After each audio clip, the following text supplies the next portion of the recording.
नमस्कार दोस्तों, stock market studies में फिर से एक बार आपको बहुत-बहुत स्वागत करता हूँ। तो आज मैं फिर से आपके सामने कुछ इंपॉर्टेंट कंपनी के अपडेट शेयर करूँगा और मैं आज इस वीडियो के माध्यम से कुछ ऐसी कंपनी के बारे में शेयर करूँगा, जो बहुत दिनों तक बहुत ज़्यादा करेक्शन हुआ था, तो उसको रिकवरी भी किया और आज एक अच्छा खासा ट्रेंडिंग पोजीशन में है और जहाँ पे मैंने एंट्री लिया, वो भी मैं आपके साथ शेयर करूँगा। तो फर्स्ट जो कंपनी है जिसके बारे में बात करूँ, उसका नाम है एचडीएफसी बैंक। देखिए, बैंकिंग सेक्टर बहुत दिनों से मुझे कमेंट्स आ रहा था कि सर बैंकिंग सेक्टर कब भागेगा? जो जितने सारे प्राइवेट बैंक है उसका हालत खराब है। हालत खराब है मतलब शेयर भाग नहीं रहा। तो शेयर भाग नहीं रहा इसका मतलब ये नहीं कि कंपनी खराब हो चुके हैं। ये जो डाउट है आपका ना, ये डाउट सबसे पहले आपको क्लियर करना पड़ेगा। जो शेयर भागते जा रहा है वो कंपनी बेस्ट है और जो कंपनी एक जगह पे होल्ड करके रखे हैं, जो कंपनी करेक्शन हुआ है, वो कंपनी बेकार है, ऐसे बोलना बहुत गलत होगा। क्योंकि मार्केट को आपको चार्ट के हिसाब से नहीं देखना है। मार्केट को मतलब कंपनी को आपको कंपनी का परफॉर्मेंस के हिसाब से देखना है। तो आज देखिए एचडीएफसी बैंक कहाँ से कहाँ तक आ चुके हैं, आप खुद ही देख सकते हैं। एचडीएफसी बैंक का जो करेक्शन हुआ था, जब नीचे आए थे, तब मैंने कुछ इस तरीके से लेवल में बाय किया था, कुछ इस तरीके से लेवल में। मेरा बाय है 1410 रुपीज़ के आसपास। तो 1410 रुपीज़ का मतलब होता है कुछ इस तरीके से लेवल्स में मेरा बाइंग है। तो मैंने एटलीस्ट मुझे लग रहा है कि इस तरीके से कैंडल के आसपास मैंने एंट्री लिया था और मैं उसको होल्ड भी कर रहा हूँ। क्यों होल्ड कर रहा हूँ? उसके पीछे रीज़न भी है। क्योंकि इसका जो टॉप लेवल में है, मैं आपको इसीलिए होल्ड कर रहा हूँ क्योंकि देखिए ध्यान से इस चीज़ को देखना, आपको कुछ नया जानने का मौका मिलेगा। क्योंकि देखिए मैं इंतज़ार कर रहा था कि इस लो लेवल तक आए तो एंट्री लूँगा, तो उससे पहले मैं एंट्री ले लिया क्योंकि मुझे यहाँ पे एक स्ट्रांगली क्या बना था, सपोर्ट मिला था।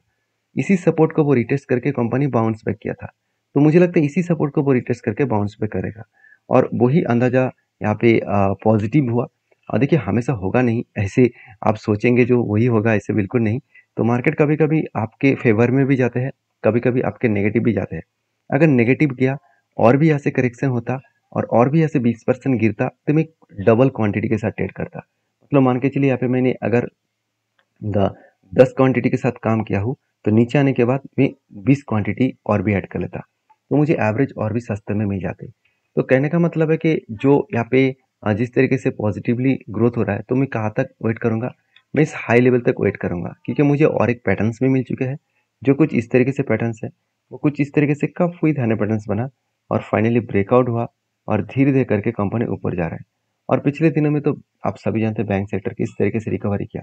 और मैं आपको हमेशा एक चीज़ बता के आया हूँ कि जब भी कोई कंपनी गैप डाउन में ओपन हो, ध्यान से देखना, कंपनी गैप डाउन में ओपन हो, उस गैप को वो आज नहीं तो कल वो फिल अप करने के लिए ज़रूर जाएगा और फाइनली उसको फिल अप भी कर चुके हैं। तो क्या फिल अप होने के बाद कंपनी के यहाँ से करेक्शन हो सकते हैं? देखिए कुछ भी हो सकता है क्योंकि यहाँ पे स्ट्रांगली इसका रेजिस्टेंस बनेगा क्योंकि यहाँ से करेक्शन हुआ उसके बाद गिरा, तो यहाँ पे रेजिस्टेंस बनेगा। तो मुझे नहीं लगता इतना आसानी से वो गिरेगा। जिस तरीके से मार्केट ट्रेंडिंग है, उस तरीके से ऊपर जाने का चांसेस बहुत ज़्यादा है। तो एचडीएफसी बैंक के ऊपर मैं पॉजिटिव हूँ क्योंकि इस कंपनी के ऊपर ज़्यादा कुछ बोलने का जरूरत नहीं है। कंपनी हर दिशा से पॉजिटिव है।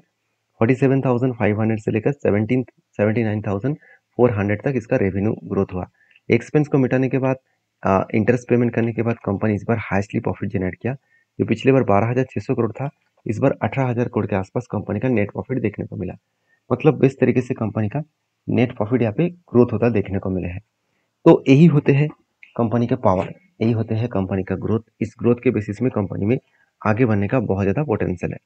तो मैं इस कंपनी के ऊपर पॉजिटिव हूँ क्योंकि इंस्टीट्यूशन भी इस कंपनी के ऊपर पॉजिटिव है।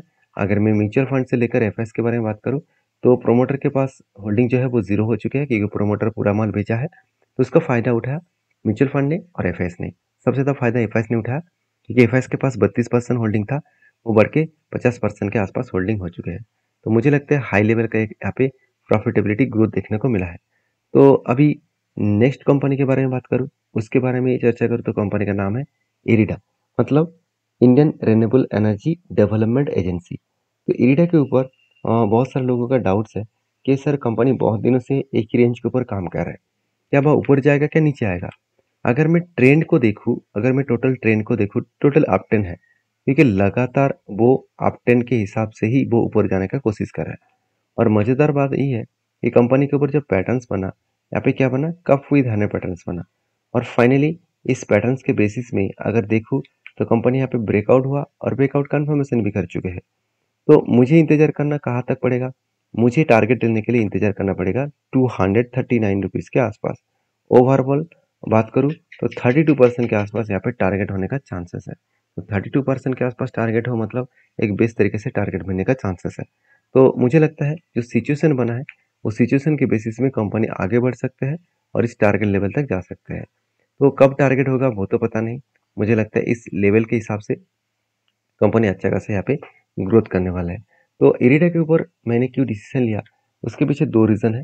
पहले रीज़न है कंपनी के ऊपर, देखिए इंस्टीट्यूशन तो माल बेचा, चलो उसको छोड़ दो, क्योंकि प्रोमोटर के पास जो होल्डिंग है वो तो बेच नहीं पाए, क्योंकि प्रोमोटर के तो 100% प्ले अभी भी मतलब लॉक है, क्योंकि एक साल तक हर कोई कंपनीज के जो होल्डिंग्स है जब मार्केट में वो लिस्टिंग किया जाता है, प्रोमोटर उस कंपनी से बाहर ना हो जाए, तो इसलिए प्रोमोटर का शेयर को लॉकिंग रखा जाता है, और वो भी एक साल के पीरियड के हिसाब से।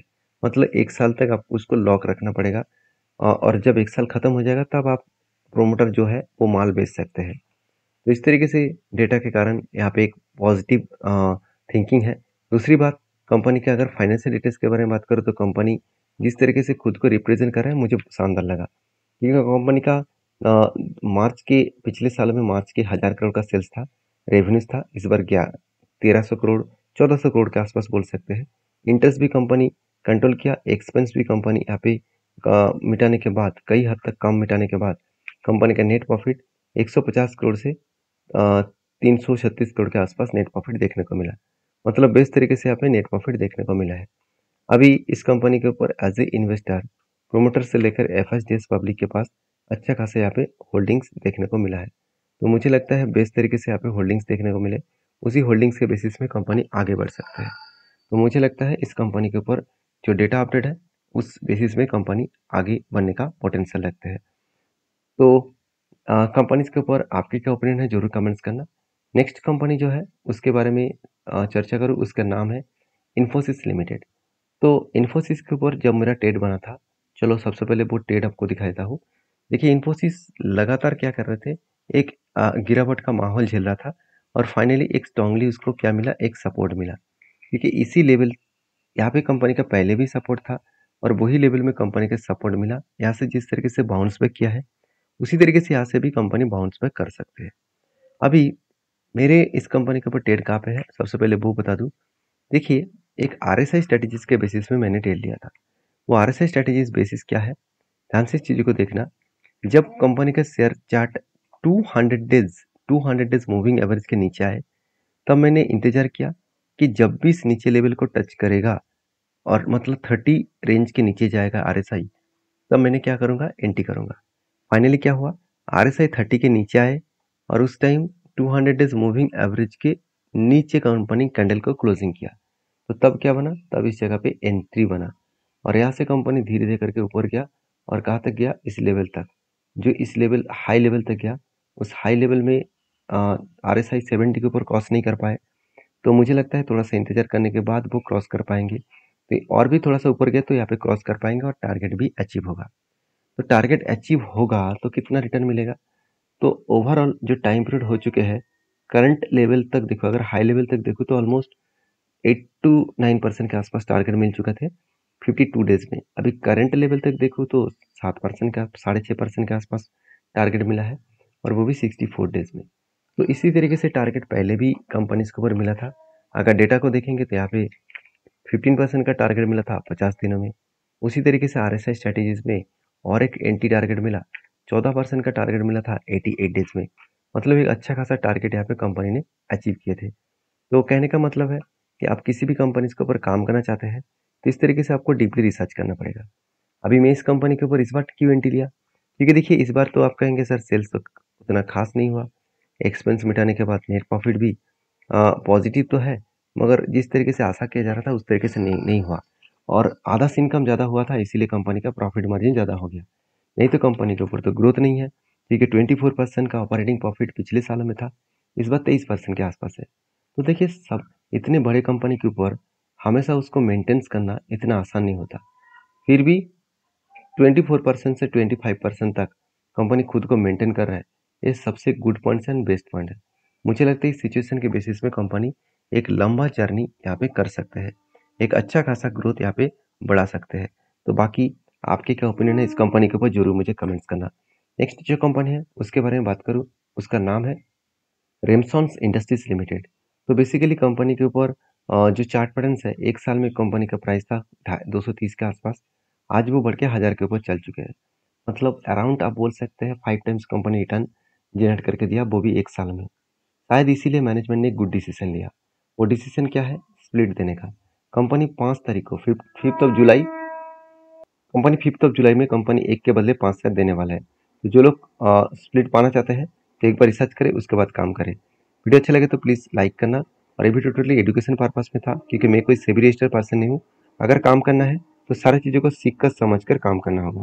तो मिलते हैं नेक्स्ट वीडियो में, तब तक के लिए धन्यवाद।